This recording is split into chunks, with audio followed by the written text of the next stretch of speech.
धनबाद में पत्रकारों से रूबरू हुए श्री राम जन्मभूमि तीर्थ क्षेत्र ट्रस्ट अयोध्या के कोषाध्यक्ष गोविंद देव गिरी जी महाराज ने कहा कि युवा अध्यात्म से कट गया है, भौतिकवादी बन गया है। ऐसा बोला जाता है कि इसे कुछ मात्रा में नकारा भी नहीं जा सकता, परंतु एक बड़ी मात्रा में युवाओं का आज अध्यात्म की तरफ झुकाव बढ़ा है। इस पर भी पूर्ण विचार करने की आवश्यकता है। महाकुंभ इसका उदाहरण है, जहां बड़ी संख्या में युवा पहुंच रहे हैं। इससे पता चलता है कि युवा शक्ति चेत रही है। अपने मार्ग पर युवा पूर्णता नहीं लौट रहे हैं, पर शीघ्र ही लौटेंगे, इसके भी लक्षण दिख रहे हैं।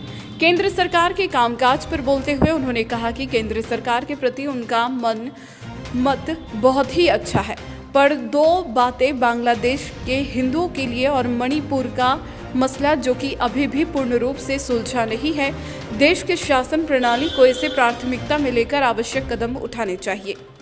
केंद्र सरकार भी इस विषय पर चिंतन कर रहा है और इस पर गंभीरता से लेते हुए कार्य करेगी, इस पर भी मुझे पूरा विश्वास है। सही है, कुछ मात्रा में युवा वर्ग अध्यात्म से कट गया है, युवा वर्ग अधिक भोगवादी हो गया है, युवा वर्ग अधिक भौतिकता में विश्वास कर रहा है, ऐसा हम लोग युवा वर्ग के लिए बोलते हैं।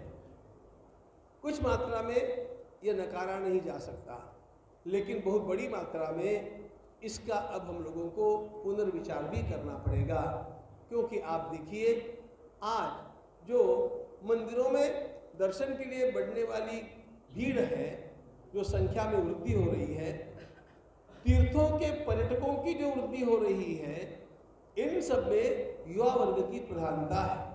हम लोग श्रीमद् भागवत आदि आयोजनों के अंतर्गत ही सब अवलोकन करते हैं, लेकिन इन सारे स्थानों में सेवा देने के लिए भी युवा वर्ग बड़ा तत्पर है।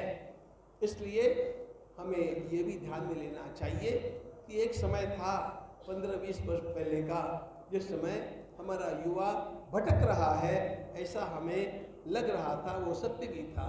लेकिन अब युवा संभल रहा है, इस प्रकार का भी वातावरण बहुत बड़ी मात्रा में दिखता है। कुंभ में आप देखिए ना, कुंभ में युवकों की गर्दी भीड़ कितनी है, युवक भी बहुत बड़ी संख्या में पहुंचे हैं। अरे इन युवकों के जो प्रेरणा स्थान है और जो इनको अनेक बार बरगलाते रहते हैं, ऐसे चाहे नेता है चाहे अभिनेता है, सब के सब वहाँ पर पहुँच रहे हैं। लोगों के भीतर इस जागरण की आवश्यकता थी, वो जागरण हुआ, युवा शक्ति भी चेती, वह जग रही है। यद्यपि वे पूर्ण तरह अपने मार्ग पर नहीं आई है, लेकिन वे अपने मार्ग पर शीघ्रता से आ जाएगी। इस प्रकार के लक्षण सर्वत्र